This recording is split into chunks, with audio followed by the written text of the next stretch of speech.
بسم اللہ الرحمن الرحیم. لاسٹ سنڈے ہم توکل کے سلسلے میں بات کر رہے تھے. اب توکل کے ساتھ ساتھ دو لفظ اور ہم کثرت سے استعمال کرتے ہیں، وہ ہے صبر اور رضا. تو میرے خیال میں جہاں توکل کا ہم ذکر کرتے رہے ہیں، کچھ صبر کا بھی ذکر کیا جائے اور اس کے ساتھ ساتھ رضا کا. اب صبر کے لغتی معنی تو آپ ہم میں سے ہر آدمی جانتا ہے، تو میں اس کی اصطلاحی معنوں کے سلسلے میں کچھ ذکر کرنا چاہتا تھا.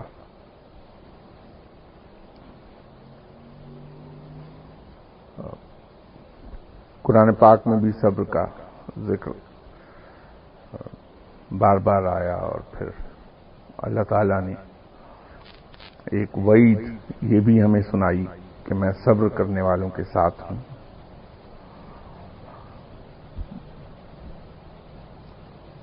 ان لفظوں میں رب تعالیٰ نے شاید اجر کا ذکر میری معلومات کی حد تک کسی اور عبادت کے سلسلے میں نہیں کیا، کہ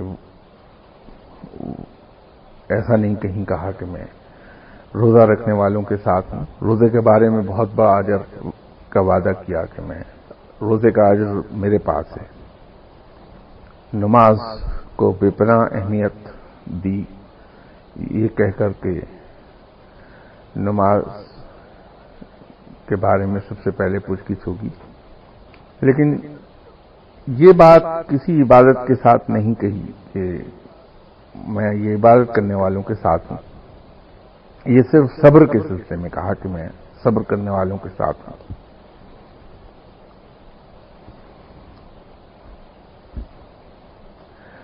اب سوال یہ ہے کہ صبر ہے کیا چیز؟ تو صبر کے بارے میں بھی بے پناہ تعریف، اس کی ڈیفینیشنز بے پناہ موجود ہیں. مختلف علماء نے اس کی تعریف ڈیفینیشن اس کی بیان کی ہے مختلف پیرائی میں. اولیاء کرام نے بھی اس کی ڈیفینیشن بیان کی ہے. کچھ کے نزدیک تو صبر اس چیز کا نام ہے کہ انسان اللہ کی طرف سے بیان کیے گئے ڈوز اینڈ ڈو ناٹس کو فالو کرے، اور ڈوز اینڈ ڈو ناٹس کو فالو کرتے وقت جو ہمیں دقت اور مشکل کا سامنا کرنا پڑے اس کو ہنسی خوشی جھیل جائیں، تو صبر اس چیز کا نام ہے.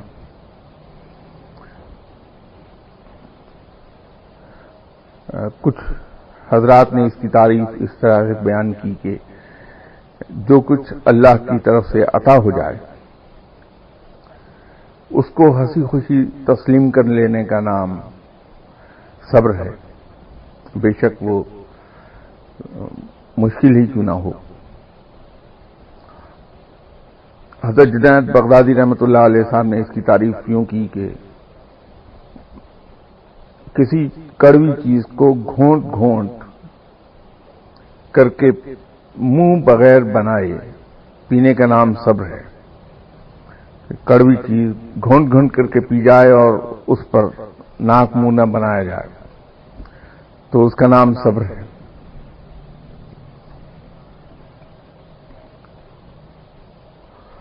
اب یہاں پر ایک تھوڑا سا کنفیوژن رہے گا. ہم لوگ عام طور پر برداشت اور صبر کے درمیان تفریق نہیں کر پاتے. ہم یا تو صبر کو برداشت سمجھ بیٹھتے ہیں یا برداشت کو صبر سمجھ بیٹھتے ہیں. ان دونوں کے درمیان فرق یہ ہے کہ جیسے حضرت جنید بغدادی رحمۃ اللہ علیہ صاحب نے فرمایا کہ کڑوی چیز کو گھونٹ گھونٹ کر کے بغیر منہ بنائے پینے کا نام صبر ہے، تو اگر تو ہم نے وہ کڑوی چیز گھونٹ گھونٹ کر کے پی اور ساتھ ناک منہ چڑھاتے رہے یا بالجبر اسے پیا تو وہ برداشت ہے، اور اگر ہم اس کڑوی چیز کو گھونٹ گھونٹ کر کے ہنسی خوشی پی گئے بغیر منہ بنائے تو وہ صبر ہے۔ برداشت کا انعام نہیں اور صبر کا انعام اللہ کی دوستی کی صورت میں ہے۔ تو یہ کنفیوژن ذرا سا ہمارے ذہن سے دور رہنا چاہیے۔ ہوتا یہ ہے کہ ہم پر ذرا سی کوئی مشکل آئی تو ہم نے فوراً دوڑ لگا دی کسی تعویذ کرنے والے کے پاس کے ساتھ، ایک تعویذ دے دیجیے یہ مشکل میری آسان ہو جائے۔ کسی گنڈے کرنے والے کے پاس چلے گئے، عملیات والے کے پاس چلے گئے، یا کسی کے پاس چلے گئے دعا کرانے کے ساتھ دعا کر دیجئے میری یہ مشکل آسان ہو جائے۔ یہ صبر نہیں ہے، یہ برداشت ہے۔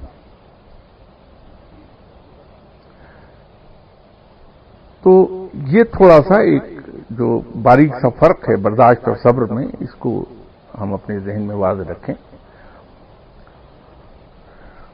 اب اسی طرح کچھ اور لوگوں نے صبر کی ڈیفینیشن بیان کی کہ رب تعالیٰ کی طرف سے آنے والے مصائب کو، جس کو یوں کہیے کہ تقدیر کا حصہ ہیں ہماری، ان مصائب کو صبر شکر کے ساتھ برداشت کرنے کا نام صبر ہے۔ ذاتی طور پر میرے نزدیک صبر کی تعریف شاید میں یوں کر پاؤں کہ مقام صبر وہ مقام ہے جہاں پر انسان نعمت اور مصیبت کا فرق کرنا چھوڑ دیتا ہے۔ اس کے نزدیک نعمت اور مصیبت میں جہاں فرق نہ رہ جائے وہ صبر ہے۔ یہ میرا ذاتی اس کے بارے میں خیال ہے کہ نعمت ملنے پر جیسی خوشی ہوتی ہے، اللہ کی طرف سے بھیجی ہوئی مصیبت اور مشکل کو بھی اسی خوشی اور اسی سکون قلب کے ساتھ نہایت خاموشی کے ساتھ لے لیا جائے اور اس میں سے گزر جایا جائے، یہ صبر ہے۔ تو میں تو صبر کو ڈیفائن اس طرح سے کروں گا کہ وہ مقام جہاں انسان نعمت اور مصیبت میں فرق کرنا چھوڑ دے وہ صبر مقام صبر ہے۔ اب اس صبر کے بھی اصل میں 3 مقام ہیں۔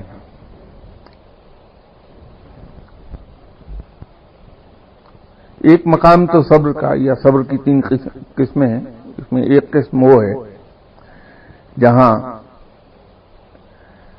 ہم ان تمام دشواریوں پر اور ان تمام زحمتوں کو ہنسی خوشی سہتے ہیں جو مشکلیں ہمیں پیش آتی ہیں اللہ تعالیٰ کے احکامات بجا لانے میں۔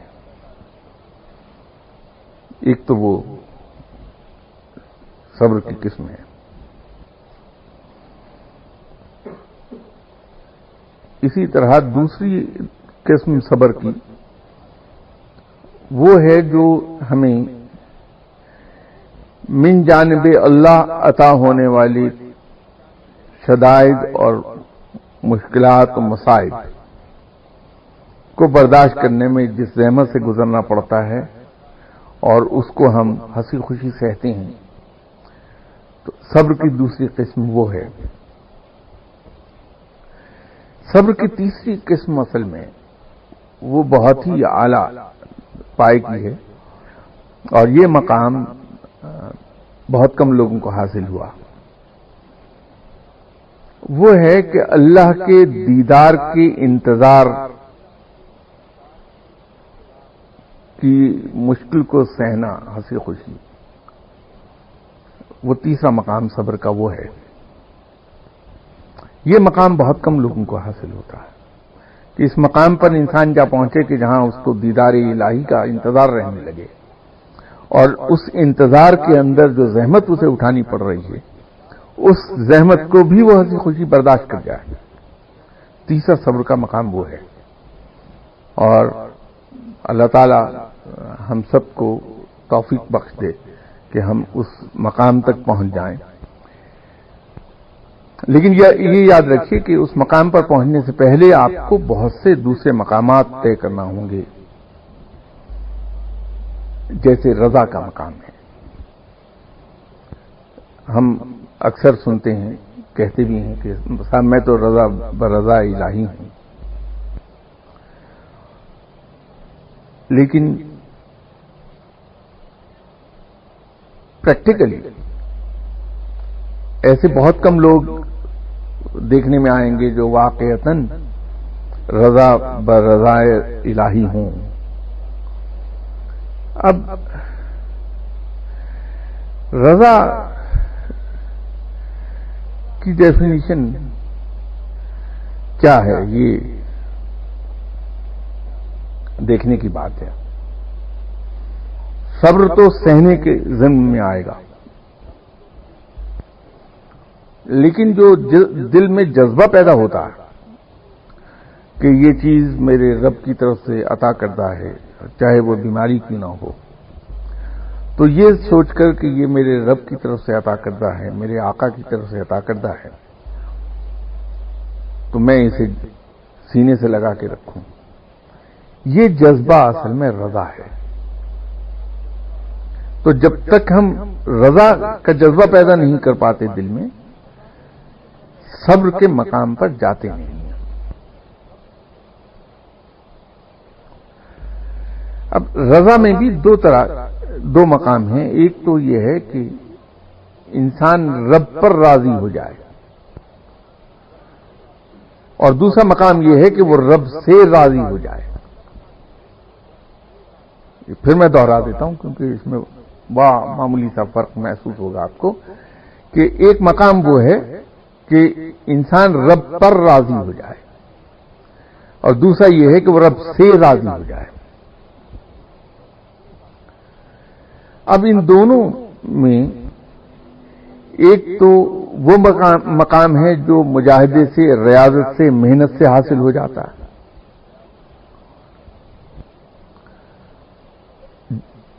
روحانی یا تصوف کی زبان میں ہم اسے کہتے ہیں یہ حاصل کسب ہے. اور دوسرا وہ مقام ہے جو عطا ہے، یہ رب کی طرف سے توفیق ہوتی ہے، اس کو کسی طور بھی کمایا نہیں جا سکتا. اسی لیے ان میں سے ایک حال ہے، دوسرا مقام ہے.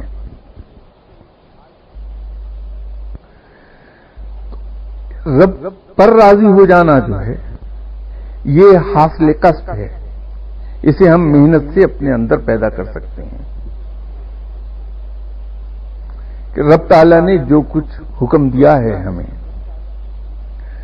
ہم اس کو ہنسی خوشی یہ سمجھ کر کہ یہ ہمارے آقا کا حکم ہے، اسے بجا لانا ہم پر فرض ہے، ڈیوٹی سمجھ کر نہیں، خوشی سمجھ کر اس کو فالو کر لیں، تو وہ رب پر راضی ہو گیا.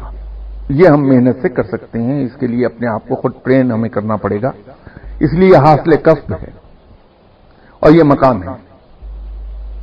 انسان اس مقام پر آ جاتا ہے. دوسرا ہے کہ وہ رب سے راضی ہو جائے، کہ جو چیز بھی رب تعالیٰ سے عطا ہو اس کو ہنسی خوشی قبول کر لے اور اس کو اپنی تقدیر کا حصہ سمجھ کے ہنسی خوشی لے لے. یہ بنیادی بات یہ ہے کہ بہت ہی خوشی کے ساتھ اسے قبول کر لے کہ یہ میرے آقا کی طرف سے عطا کردہ ہے، اس لیے یہ قابل احترام ہے، چاہے وہ مصیبت ہی کیوں نہ ہو. یہ رضا کا یہ مقام جو ہے یہ احوال میں سے ہے، اس لیے یہ عطا ہے، یہ کمایا نہیں جا سکتا. یہاں تک پہنچنا وہ اللہ تعالیٰ کی توفیق سے، عطا کردہ توفیق سے ممکن ہوگا. ایک صاحب گزرے ہیں فضیل بن فیاض، آپ اسے اردو میں فضیل بن فیاض کہیں گے، لیکن عربی میں فضیل بن فیاض کے نام سے جانے جاتے ہیں. ان کا فرمانا یہ تھا کہ میرے لیے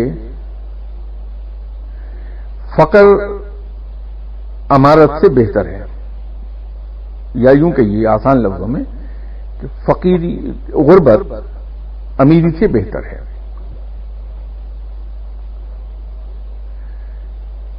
اور بیماری میرے لیے صحت سے بہتر ہے. اور تیسری چیز آپ نے فرمائی کہ موت میرے لیے حیات سے بہتر ہے. یہ اکثر فرماتے تھے محفلوں میں. تو ایک صاحب نے جا کے حضرت امام حسین رضی اللہ تعالی عنہ کی خدمت میں عرض کیا کہ یا رسول اللہ صلی اللہ علیہ وسلم، فضیل بن فیاض جو ہیں وہ یہ کہتے ہیں. تو آپ نے فرمایا اللہ ان کے حال پر رحم فرمائے. رضا کا ایک مقام یہ ہے. اسی طرح ایک بار آپ صلی اللہ علیہ وسلم کی خدمت میں ایک صحابی نے حاضر ہو کے یہ عرض کی تھی، یا رسول اللہ صلی اللہ علیہ وسلم، پہلے تو میرا مال چلا گیا اور اب میرا جسم بھی بیمار ہو گیا.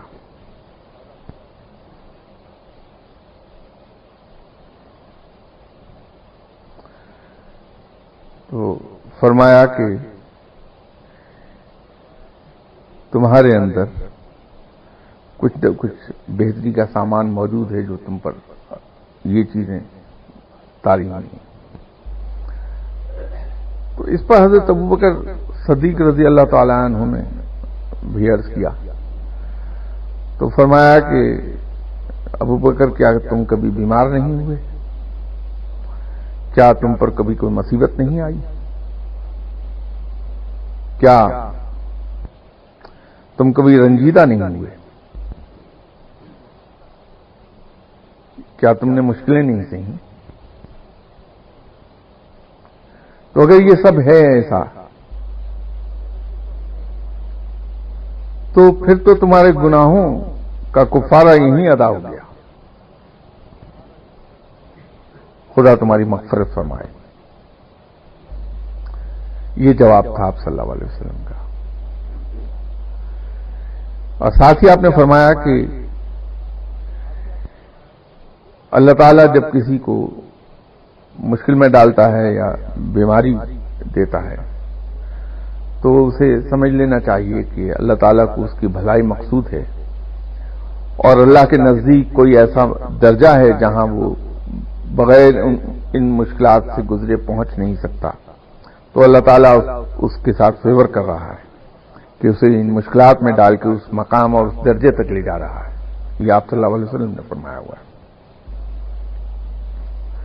اور فرمایا کہ جب کوئی شخص رب کے قریب آتا ہے، اس کی قربت حاصل کرنا چاہتا ہے، تو پروردگار اسے مشکلات میں ڈال کے، آزمائش میں ڈال کے آزماتا ہے. اب ایک طرف تو یہ سب چیزیں ہیں، دوسری طرف اگر ہم اپنے آپ کو دیکھیں تو میں تو یوں سمجھتا ہوں کہ ہم میں سے ایک بہت بڑی اکثریت 14 کروڑ لوگوں میں سے جو بالغ لوگ ہیں وہ اس وقت تقریباً کوئی 5 کروڑ کے قریب ہوں گے. وہ اگر 100% نہیں تو 80-85% ایسے ہیں لوگ جو ذرا سی مشکل آنے پہ بولائے پھرتے ہیں، کبھی کسی کے پاس کبھی کسی کے پاس. اور جس چیز کو آپ صلی اللہ علیہ وسلم نے اتنے خوبصورت بیان کیا ہے، اس سے جان چھڑانے کے لیے ہم کبھی کسی کے پاس جاتے ہیں، کبھی کسی کے پاس جاتے ہیں، کبھی کوئی طریقہ آزماتے ہیں.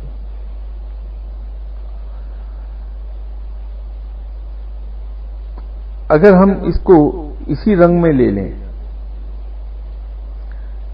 کہ یہ تو ہمیں اللہ تعالیٰ شاید ان مشکلات میں یوں ڈال رہا ہے کہ یا تو ہمارے گناہوں کا ہم سے کفارہ یہیں ادا کروا دینا چاہتا ہے، یا ہمیں کسی ایسے درجے پر پہنچانا چاہتا ہے جس درجے پر ہم عام حالات میں پہنچ نہیں پائیں گے، تو اللہ تعالیٰ ہمیں ان مشکلات کا شکار کر کے تو اس کے بعد اس مقام تک لے جانے کے قابل کر رہا ہے، تو یہ باعث رحمت ہے۔ تو ان اگر مصیبتوں کو ہم باعث رحمت سمجھ کے اس پر راضی ہو جائیں، اس پر خوش ہو جائیں، تو ہمیں بہت سی مشکلات سے نجات مل جائے گی۔ اور اسی طرح اگر ہم یہ سمجھ لیں کہ صبر کا انعام کیا ہے کہ میں تمہارے ساتھ ہوں، تو اللہ کا ساتھ اگر ہم چاہتے ہیں تو ان مشکلات اور مصیبتوں کو اگر ہم ہنسی خوشی برداشت کر لیں، اللہ جو عطا کر دے اسی کو ہم یہ سمجھ لیں کہ یہ ہمارے لیے بہترین تھا، کیونکہ وہ مالک ہے اور بڑا رحیم و کریم مالک ہے، بے پناہ مہربان ہے، یہ ہم سبھی زبان سے کہتے رہتے ہیں۔ تو اگر یہ سچ ہے کہ اور جو ہے یقیناً سچ ہے کہ اللہ بڑا مہربان ہے، بڑا رحیم و کریم ہے، وہ بہانے ڈھونڈتا ہے کہ کسی طرح ہم پر رحم فرما دے، رحمتیں کر دے، ہمیں معاف فرما دے، بخش دے ہمیں، تو پھر اس کی طرف سے آنے والی کوئی بھی مشکل ہمارے لیے باعث تکلیف کیسے ہو سکتی ہے؟ وہ ہمیں اگر ہماری والدہ ہمیں مشکل میں نہیں دیکھ سکتی تو وہ رب جو ہماری والدہ سے 70 گنا زیادہ مہربان ہے وہ ہمیں مشکل میں کیسے دیکھے گا؟ اگر ہماری والدہ دنیا میں سب کچھ کر گزرنے کو تیار ہو سکتی ہیں صرف ہماری ایک خواہش پوری کرنے کے لیے، خواہ کتنی چھوٹی سے چھوٹی ہو اور بڑی سے بڑی ہو، تو رب تعالیٰ کیوں نہیں ہماری خواہشات پوری کرے گا، جبکہ اس کے تو خزانے میں کمی بھی کوئی نہیں۔ تو ہم اس شبہ میں کیوں رہتے ہیں کہ صاحب وہ مجھ کو اگر ایک نئی بائسیکل چاہیے وہ نہیں مل رہی تو میں پرابلمز میں آیا ہوا ہوں، دوڑا پھر رہا ہوں، کبھی ایک پیر صاحب کے پاس جا رہا ہوں، کبھی کسی عامل صاحب کے پاس جا رہا ہوں، کبھی اخبار میں اشتہار دیکھ کے کسی تعویذ کرنے والے کے پاس جا رہا ہوں، کبھی دعا کرنے والوں کے پاس دوڑ رہا ہوں کہ دعا کرو مجھے ایک بائسیکل مل جائے۔ جب یہ یقین ہے کہ میرا رب میری والدہ سے کہیں زیادہ مہربان ہے، مجھے تو یہ یقین ہے کہ میری والدہ خواہ کتنی ہی غریب کیوں نہ ہو یا کتنی امیر کیوں نہ ہو، اگر ان کو یہ ہلکا سا اشارہ بھی مل جائے کہ میرا دل یہ چاہ رہا ہے فلاں چیز میں کھا لوں یا حاصل کر لوں، تو وہ ان کی اٹموسٹ ایفرٹ ہوگی کہ مجھے حاصل کر دیں کسی نہ کسی طریقے سے۔ تو اب اس کے بارے میں تو میرا خیال کسی کو ہم میں سے شبہ نہیں ہوگا کہ ہماری والدہ نہیں چاہیں گی، تو پھر رب کیوں نہیں چاہے گا؟ تو اگر رب چاہے گا تو پھر ہمیں یہ دوڑنے کی ضرورت کیا ہے؟ ہم کیوں نہ گھر پر بیٹھے آرام سے اور بقول انگریز کے سیٹی بجاتے پھریں، جیب میں ہاتھ ڈالتے ہیں؟ تو ٹھیک ہے، رب موجود ہے، ضرور کر دے گا یہ کام، مشکل کیا ہے، آج نہیں تو کل ہو جائے گا۔ جو ہی یہ ہمارے لیے مناسب ترین وقت آئے گا ہمیں دنیا کی ہر نعمت حاصل ہو جائے گی، رب تعالیٰ ضرور دے دے گا، اور یقین مانیے کہ ہو جاتی ہے۔ آپ اپنی اپنی زندگی پہ نظر دوڑائیے، آپ دیکھیں گے کہ ہمارا سب کا تجربہ یہی ہے کہ وقتی طور پر تو شاید وہ چیز حاصل نہیں ہوئی، لیکن 3-4 مہینے کے بعد، 6 مہینے کے بعد اس سے کہیں بہتر چیز ہمیں حاصل ہو گئی، اللہ تعالیٰ نے عطا فرما دی۔ تو غم کس بات کا ہے، فکر کس بات کی ہے؟ اور ایک چیز میں آج آپ سے اور گزارش کرنا چاہتا ہوں، معلوم نہیں کس حد تک درست ہے اور کس حد تک غلط، لیکن یہ صرف میرا ایک ذاتی خیال ہے کہ ہم میں سے ہر آدمی اس مرض میں مبتلا ہو گیا ہے وظیفے کرنے کی۔ وہ آٹا گوندنے میں 2.5 منٹ لگ رہے ہیں بجائے 2.25 منٹ کے، تو فوراً کسی کے پاس جایا جائے، یہ پوچھا جائے کہ صاحب ایسا کوئی وظیفہ بتا دیجئے کہ آٹا 2 منٹ میں گوندا جا سکے۔ اگر ہمارا چولہا جو ہے وہ 1 کی بجائے 2 دیا سلائی اس نے لے لی جلنے میں، تو فوراً ہم کسی پیر صاحب کے پاس جائیں گے، تعویذ دے دو، جادو کر دیا، کوئی چولہا نہیں ہمارا ایک دیا سلائی جل رہا۔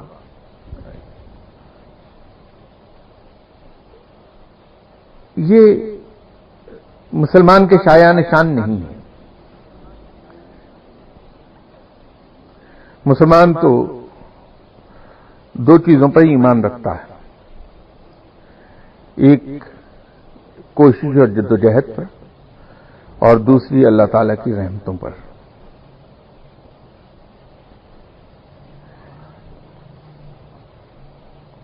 قرآن پاک رب تعالیٰ نے نازل فرمایا تھا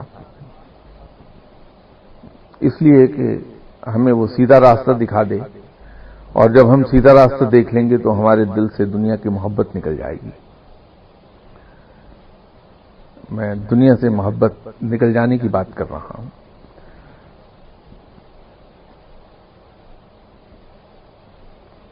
لیکن عجیب و غریب بات ہے کہ ہم نے دنیا کمانے کا ذریعہ ہی اس قرآن کو بنا لیا۔ جتنے ہمارے دنیاوی کام ہیں ہم ان کے حل ہو جانے کے لیے، ان کے حصول کے لیے قرآن کو وظیفے کے طور پہ یوز کر رہے ہیں۔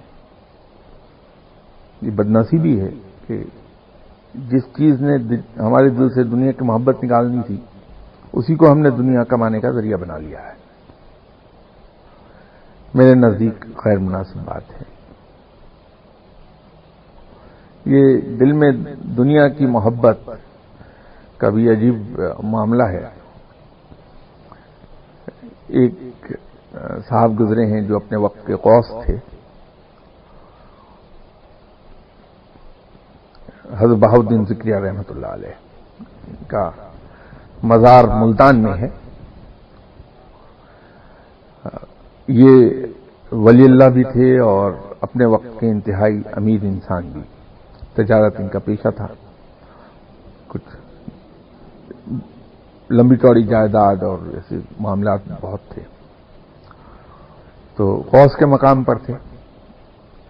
تو اکثر بیشتر ان کے جو ہم اثر اولیاء کرام تھے، فقیر تھے، جو یقینی بات ہے کہ غوث کے مقام پر نہیں فائز تھے، کیونکہ غوث ایک وقت میں ایک ہی ہوتا ہے۔ وہ انہیں عام طور پر چٹھیاں لکھتے تھے کہ تم کیسے ولی اللہ ہو کہ جس کے پاس اتنی دولت ہے، جو اتنا امیر ہے۔ تو حضرت بہاؤالدین ذکریہ رحمۃ اللہ علیہ نے کبھی کسی خط کا جواب نہیں دیا، خاموش رہتے تھے۔ لیکن پھر وہ بہت سخت خط آنے لگے تو بالآخر ایک خط کا جواب انہوں نے صرف 2 سطر میں دیا کہ میرے پاس دنیا کی دولت ہے ضرور، لیکن اسے میں نے دل میں جگہ نہیں دی۔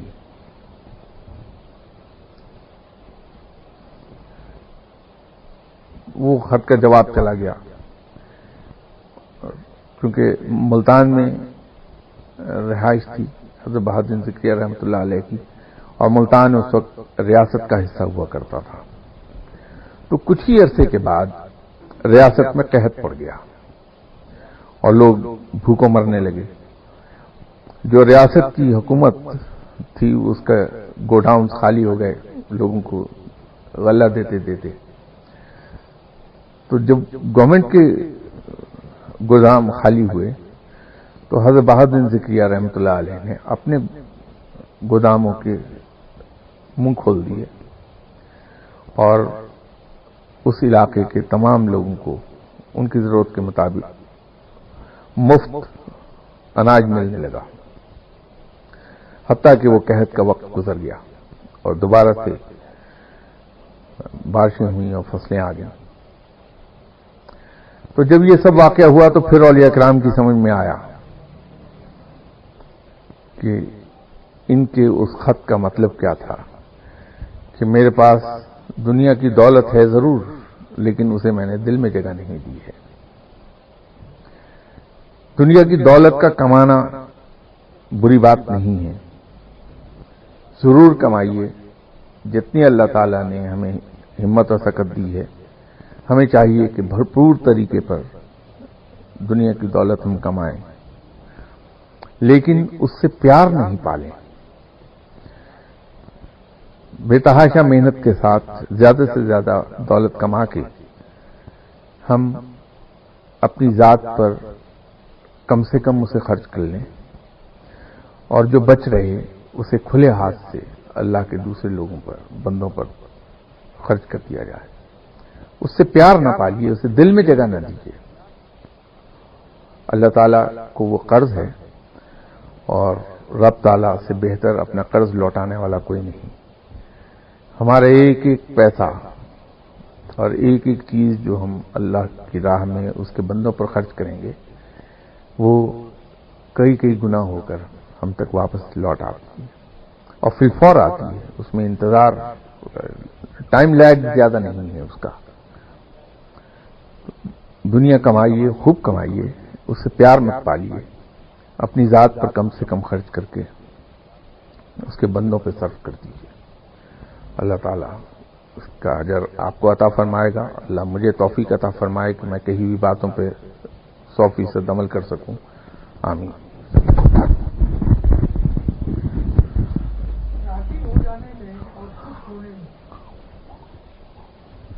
دونوں میں کیا فرق ہے؟ راضی ہونا تو یہ ہے کہ ایک بات کہی آپ اس سے زیادہ بند ہو گئے کہ ٹھیک ہے اللہ کی طرف سے آئی ہے، میں اس کو نبھا لوں. دیکھیے صاحب، یہ اب وہ گرامر بہت زمانہ ہوا پڑھی تھی. ہمارے بڑے محترم دوست یہاں بیٹھے ہیں، استاد بھی ہیں، یہ مجھے بتا دیں کہ میرے ذہن سے نکل گیا کہ وہ اس کی 3 ڈگری تھیں. آخری ڈگری تو یاد ہے، سپرلیٹو ڈگری. اب اس سے پہلی کی میں بھول گیا ہوں 2. جیسے وہ تھا نا، good, better and best. Best superlative degree تھی اس کی. رضا ہونا جو ہے وہ غالباً دوسرے درجے پہ ہے، اور خوش ہونا سپرلیٹو ڈگری ہے. راضی ہو گئے آپ نے بغیر کسی غم کے، بغیر کسی کراہت کے، یہ اکراہ کے، بغیر کسی اکراہ کے آپ نے اسے کر ڈالا، اسے قبول کر لیا، وہ راضی ہیں. لیکن اگر آپ خوش ہوئے، کہو یہ مصیبت آئی میرے رب کی عطا کردہ ہے، تو وہ سپرلیٹو ڈگری ہے، وہ رضا سے 2 ہاتھ آگے ہے. اور ایک چیز یاد رکھیے، کئی لوگ آپ کو یہ سوال کرتے ملیں گے کہ صاحب ذرا کشف کے ذریعے دیکھ کے بتائیے رب مجھ سے راضی ہو گیا یا نہیں ہو گیا. کشف والا کیا دیکھے گا؟ رب کے بھید کون جان سکا؟ کس کی مجال ہے کہ اس کے بھیدوں تک چلا جائے، چاہے کتنا بڑا صاحب کشف کیوں نہ ہو. لیکن اس کا ایک ثبوت ہے. وہ ثبوت یہ ہے کہ جب انسان کا دل رب سے راضی ہو جائے تو سمجھ لے کہ رب اس سے راضی ہو گیا.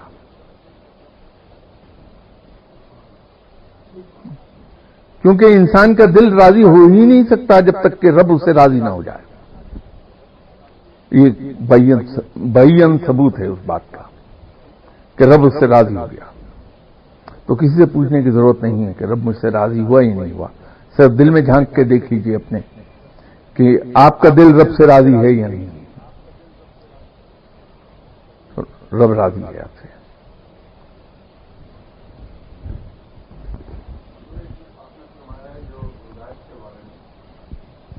لیکن اگر کسی اللہ والے نے کوئی ایسا وظیفہ بتایا ہو جس کو بغیر کسی لالچ کے اور طمع کے کیا جائے تو اس کے بارے میں جناب. دیکھیے، میں نے جن وظائف کا کہا کہ ہم وظائف پڑھتے ہیں اس کے اندر دنیاوی اغراض ہوتی ہیں، اور عام طور پر بڑی چھوٹی چھوٹی غرض ہوتی ہے جس کا کوئی معنی نہیں ہے ہماری زندگی میں. ہم ان سے گھبرا کے تو وظیفہ کرتے ہیں کہ یہ مشکل ہمیں پیش نہ آئے. میں نے ان کے بارے میں کہا یہ جو آپ نے بات کی ہے یہ ذکر اذکار اور مجاہدے اور ریاضت کے زمرے میں آئے گی بات. وہ ہمیں ضرور کرنا چاہیے. اگر یہ نفلی عبادت ہے،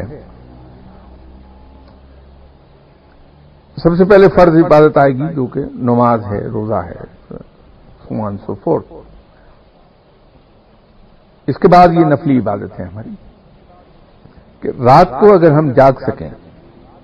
حضرت علی کرم اللہ وجہہ نے اپنی ہوش میں کبھی اپنی پشت رات کو بستر کے ساتھ نہیں لگائی. اور مقام دیکھیے رب نے کیا عطا فرمایا. اور ایک جگہ رب نے خود ان لوگوں کا ذکر کیا ہے جو نصف شب سے ذرا پہلے یا نصف شب کے ذرا بعد تک اس کی عبادت میں مشغول رہتے ہیں. تو یہ وظیفہ جس میں کوئی دنیاوی غرض شامل نہیں ہے، صرف اس کو اپنے رب کا ذکر سمجھ کے کیا جا رہا ہے، تو ذکر اذکار اور ریاضت و مجاہدے کے ضمن میں آئے گا. وہ عین مباح ہے، اسے کیا جانا چاہیے.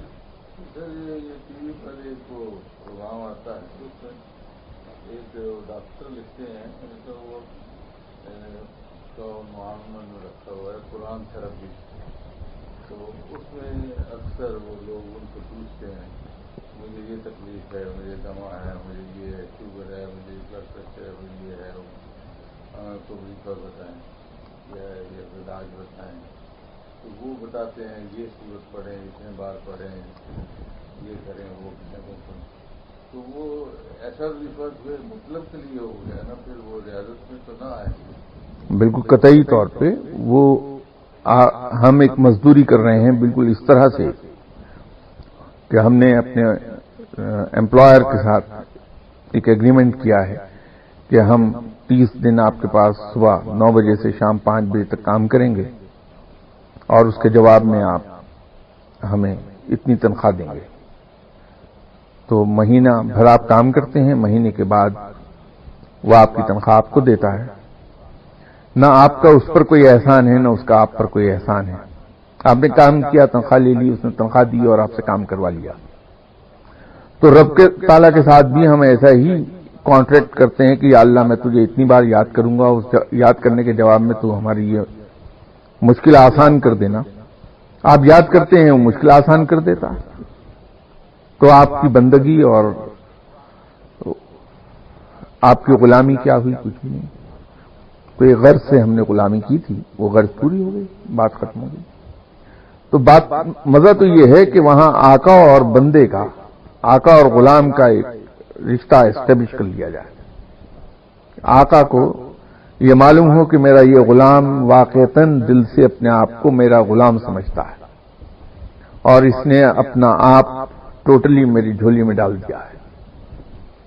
اب اس کی تمام ضروریات، اس کی تمام اغراض اور اس کو لک آفٹر کرنا اب سوللی میری ذمہ داری ہے، کیونکہ اس نے تو میری جھولی میں مجھے اپنے آپ کو ڈال دیا.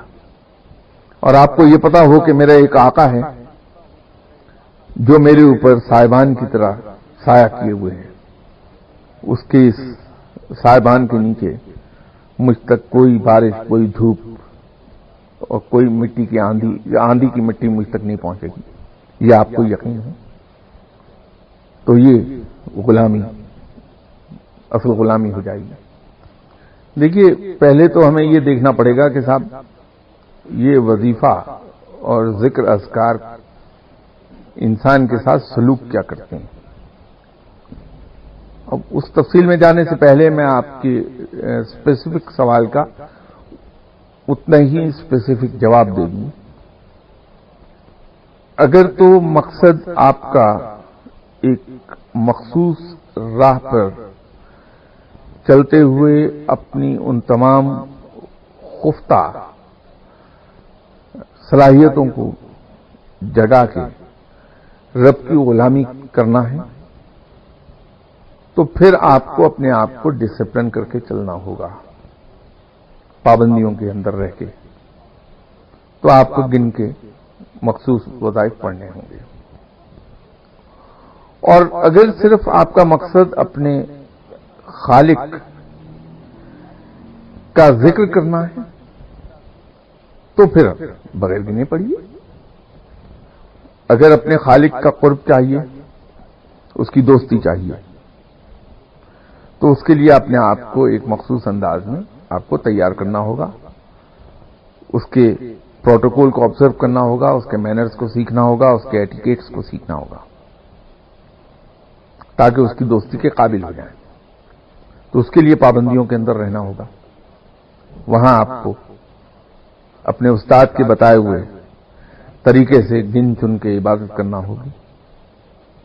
یہ بالکل ایسا ہے کہ اگر میں آپ سے یہ کہہ دوں کہ وہ سامنے دیوار ہے، آپ اس کو ہاتھ لگا لیجئے. آپ اپنی مرضی سے چاہے لمبے ڈگ بھریں، چاہے چھوٹے قدم اٹھائیں، چاہے دوڑ کے وہاں تک چلی جائیں، وہ آپ کی اپنی مرضی ہے، لیکن دیوار کو ہاتھ ضرور لگا لیں گی. اگر آپ کو میں فوجیانہ انداز میں ڈسپلن طریقے پر کہوں کہ آپ نے 10 قدم میں 1.25 منٹ کے اندر آپ نے اس دیوار تک جا کے اس کو ہاتھ لگانا ہے، تو پھر آپ کو اس فرش کی لمبائی گننا ہوگی. 36 فیٹ 10 قدم ہے. ہر قدم 3.6 فیٹ کا اگر میرا ہوگا، اس میں سے مائنس آپ کے پاؤں کی دونوں کی لینتھ، تو 2 فیٹ and 9 inches لمبا اگر ڈگ ہوگا میرا، تو میں وہاں 10 قدم میں دیوار تک پہنچ جاؤں گی، اسے ہاتھ لگا لیں گی. اب اسی طرح اس کی ٹائم سٹڈی آپ کر لیں گی کہ ایک قدم میرا کتنے سیکنڈز میں اٹھے کہ میں مقررہ وقت میں اسے ہاتھ لگا لوں، نہ آگے نہ پیچھے. ٹھیک ہے، یہ بڑا ڈسپلن طریقہ ہوگا آپ کے چلنے کا، جو خوبصورت لگے گا یا نہیں. تو دونوں ہی صورتوں میں دیوار کو ہاتھ لگا لیں گی آپ. تو اسی طرح اگر آپ وظیفے پڑھتی ہیں استاد کے بتائے ہوئے، اور پھر تو اس میں آپ کو ڈسپلن رہنا ہوگا. پھر وہاں تمام آپ کو پروٹوکول سیکھنا ہوگا، اس کی پابند رہنا ہوگا، کیونکہ رب کے ساتھ دوستی کے اندر بڑا محتاط رہنا پڑے گا. دوستی مل نہیں سکتی تب وقت کہ آپ کو تمام ادب آداب نہ آتے ہوں. اپنے آپ کو اس لائق بنائیں گی اس کی دوستی کے، تبھی دوستی دیر پا ہوگی، ورنہ کہیں غلطی ہوگی دوستی جاتی رہے گی. تو گن کر پڑھنے میں اور نہ بغیر گنے اور کھلا پڑھنے میں یہ فرق ہے. اب یہ جو میں نے آپ سے کہا تھا کہ وظیفے کیا اثر ڈالتے ہیں، کیسے ہوتے ہیں، یہ میں یہاں شاید 2-3 بار پہلے بھی بیان کر چکا کہ انسانی جسم ماتحت ہے، اس کو سائنس بھی مانتی ہے. جو میں عرض کر رہا ہوں یہ ساری کی ساری سائنٹیفک ایکسپلینیشن ہے اس کی. ہمارا جسم جو ہے اس کے 2 سائیکلز ہیں، ایک 24 گھنٹے کا ہے اور ایک 29 دن کا یا 30 دن کا ہے، اور دونوں لونر سائیکلز ہیں. اس لیے جب کبھی کسی انسان کو اگر شبہ ہو جائے ڈاکٹر کو کہ اسے بلڈ پریشر ہونے والا ہے، تو وہ یکلخت آپ سے نہیں کہے گا، اگر سمجھدار ڈاکٹر ہے، کہ آپ کو بلڈ پریشر ہو گیا، بلکہ وہ آپ کو یہ کہے گا کہ بلڈ پریشر ماپنے کا آلہ آپ مارکیٹ سے لے لیجئے، اور 3 دن تک 24 گھنٹے ہر گھنٹے کے بعد اپنا بلڈ پریشر ریکارڈ کیجیے. تو انسان جب اپنا blood pressure round the clock record کرتا ہے آورلی بیسس پر، تو اس چارٹ کو اگر آپ دیکھیں تو دن میں 2 مقام ایسے آئیں گے جب اس کا بلڈ پریشر پیک کو ٹچ کر رہا ہوگا اور لوئسٹ ایپ کو ٹچ کر رہا ہوگا. یہ دو بار مقام آئیں گے. پھر اس کے اندر اور اس کا پیٹرن بنے گا، گریجولی رائز کر رہا ہے، پھر گریجولی نیچے جا رہا ہے. تو اسی حساب سے انسان کے اندر بلڈ سرکولیشن کم یا زیادہ ہوتی ہے. جب انسان کا بلڈ پریشر اپنے پیک پر ہوتا ہے، بلڈ سرکولیشن پیک پر ہوتی ہے، تو دماغ کو میکسیمم بلڈ مل رہا ہوتا ہے. تو اس میکسیمم بلڈ کے ملنے کے نتیجے میں میکسیمم آکسیجن مل رہی ہوتی ہے انسانی دماغ کو. جب انسانی دماغ کو میکسیمم آکسیجن مل رہی ہوتی ہے تو وہاں پہ وہ سب سے زیادہ ریسپٹیو ہوتا ہے. ایک نقطہ تو علیحدہ سے یہ یاد رکھیے آپ. دوسرا نقطہ اس کے اندر یہ ہے کہ انسانی جسم کے اندر بہت سینسیٹیو پارٹس ہیں. کئی ایک زبان ہے، جیسے ہاتھ کی یہ پورے ہیں، لیکن سب سے زیادہ جو سینسیٹیو پارٹ ہے انسانی جسم کا وہ پیلٹ ہے، جسے تالو کہتے ہیں غالباً.